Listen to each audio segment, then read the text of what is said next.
সকাল বিকাল টেলিফোন করে, বলে মন্ত্রিত্ব দিয়ে দেব, আসনটা ছেড়ে দেন।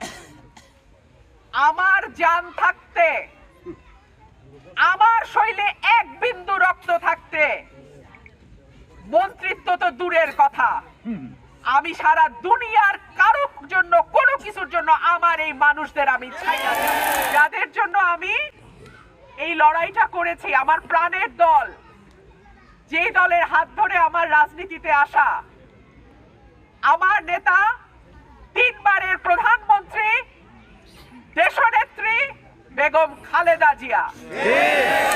বেগম খালেদা জিয়া আমাকে এই রাজনীতিতে নিয়ে আসছে।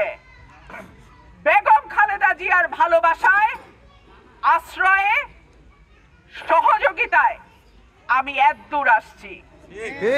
আমার মা যেদিন মারা গেছেন সেই দিন আমি বহিষ্কার হয়েছি। আমার মা জীবিত থাকা অবস্থায় আমাকে বহিষ্কার করা যায় নাই। আমার মা দেশনেত্রী বেগম খালেদা জিয়া হাসপাতালে যাওয়ার 2 দিন আগে বলেছিলেন, 23 নভেম্বর উনি হাসপাতালে ভর্তি হয়। 20 তারিখ উনি বলেছিল রুমিন আর সোহেলের ব্যাপারটা কি, কেন রুমিনকে নমিনেশন দেয়া হইল না? দল তার কোনো জবাব দিতে পারে নাই।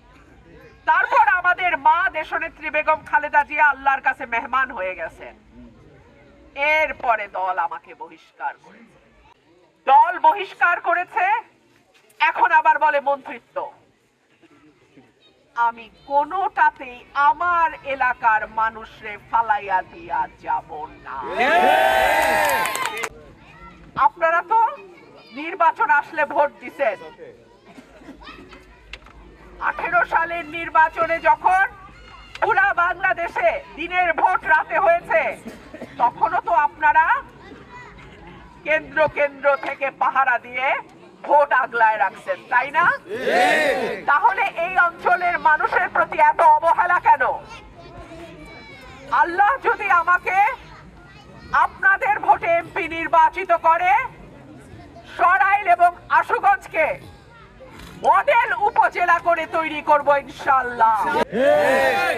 আমার মালিক আমার এলাকার মানুষ, আমার দায় আমার এলাকার মানুষের কাছে, আমার দায় জবাব আমার এলাকার মানুষকে আমি দেব, কারণ তাদের ভোটেই আমি হয় এমপি হব না হব না, তাই তো? নির্বাচনের কিছু নিয়ম কানুন আছে, আপনারা জানেন। আপনারা অনেক কষ্ট করে এসছেন, দীর্ঘ সময় আপনারা অপেক্ষা করেছেন। আজকে হয়তো আমরা লম্বা একটা সমাবেশ করতে পারছি না। আমাদের সমাবেশটা সরকারি যে নিয়ম আছে, নির্বাচন কমিশনের যে নিয়ম আছে, সেই অনুযায়ী আমাদের কিছু নিয়ম কানুন 22 তারিখ পর্যন্ত মানতে হবে। এরপরে ইনশাআল্লাহ আমাদের মিটিং চালু থাকবে। আর আপনাদেরকে বলি, কোন হুমকি ধমকিতে কান দেবেন না। ইনশাআল্লাহ আল্লাহ আমার সহায়, নিচে আমার ভাই বোনের